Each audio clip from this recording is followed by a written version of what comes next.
You, John Fitzgerald Kennedy, do solemnly swear. I, John Fitzgerald Kennedy, do solemnly swear. That you will faithfully execute the office of President of the United States. That I will faithfully execute the office of President of the United States. And will, to the best of your ability. And will, to the best of my ability. Preserve, protect, and defend the Constitution of the United States. Preserve, protect, and defend the Constitution of the United States. So help you God.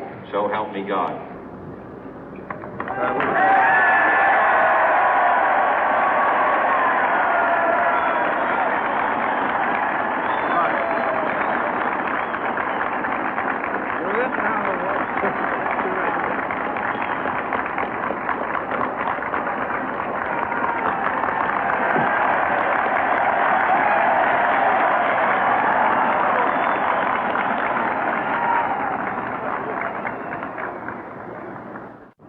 Vice President Johnson, Mr. Speaker, Mr. Chief Justice, President Eisenhower, Vice President Nixon, President Truman, Reverend clergy, fellow citizens.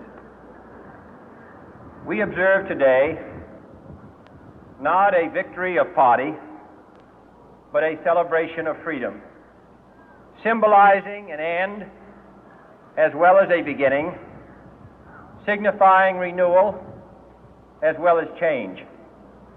For I have sworn before you and Almighty God the same solemn oath our forebears prescribed nearly a century and 3/4 ago.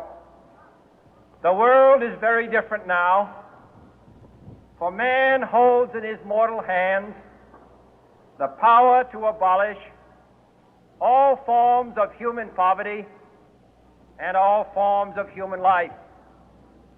And yet the same revolutionary beliefs for which our forebears fought are still at issue around the globe. The belief that the rights of man come not from the generosity of the state, but from the hand of God. We dare not forget today that we are the heirs of that first revolution. Let the word go forth from this time and place to friend and foe alike that the torch has been passed to a new generation of Americans born in this century, tempered by war, disciplined by a hard and bitter peace, proud of our ancient heritage, and unwilling to witness or permit the slow undoing of those human rights to which this nation has always been committed and to which we are committed today at home and around the world.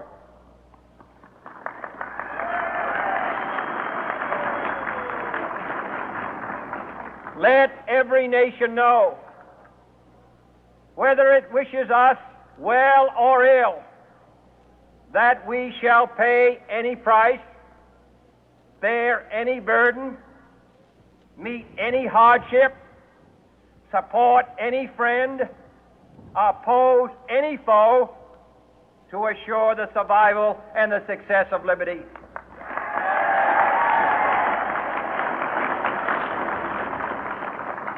This much we pledge and more. To those old allies whose cultural and spiritual origins we share, we pledge the loyalty of faithful friends. United, there is little we cannot do in a host of cooperative ventures. Divided, there is little we can do, for we dare not meet a powerful challenge at odds and split asunder. To those new states whom we welcome to the ranks of the free, we pledge our word that one form of colonial control shall not have passed away, merely to be replaced by a far more iron tyranny.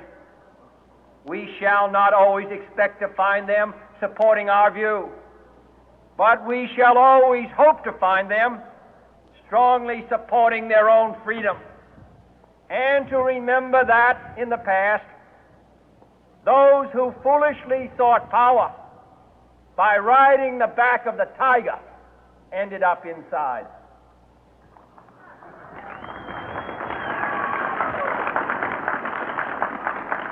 To those people in the huts and villages of half the globe struggling to break the bonds of mass misery, we pledge our best efforts to help them help themselves for whatever period is required, not because the communists may be doing it, not because we seek their votes, but because it is right.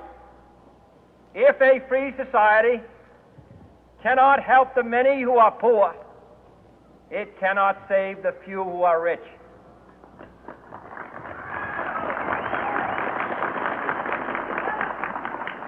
To our sister republics south of our border, we offer a special pledge to convert our good words into good deeds, in a new alliance for progress, to assist free men and free governments in casting off the chains of poverty.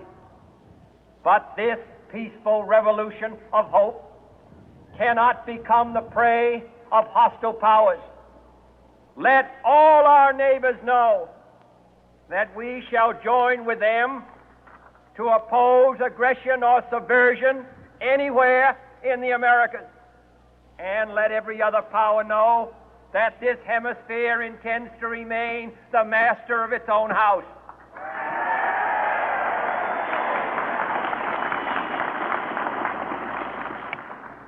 To that World Assembly of Sovereign States, the United Nations, our last best hope, in an age where the instruments of war have far outpaced the instruments of peace, we renew our pledge of support to prevent it from becoming merely a forum for invective, to strengthen its shield of the new and the weak, and to enlarge the area in which its writ may run.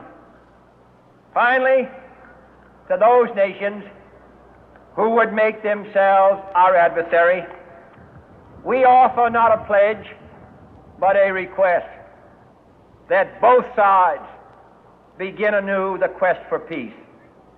Before the dark powers of destruction, unleashed by science, engulf all humanity in planned or accidental self-destruction, we dare not tempt them with weakness, for only when our arms are sufficient beyond doubt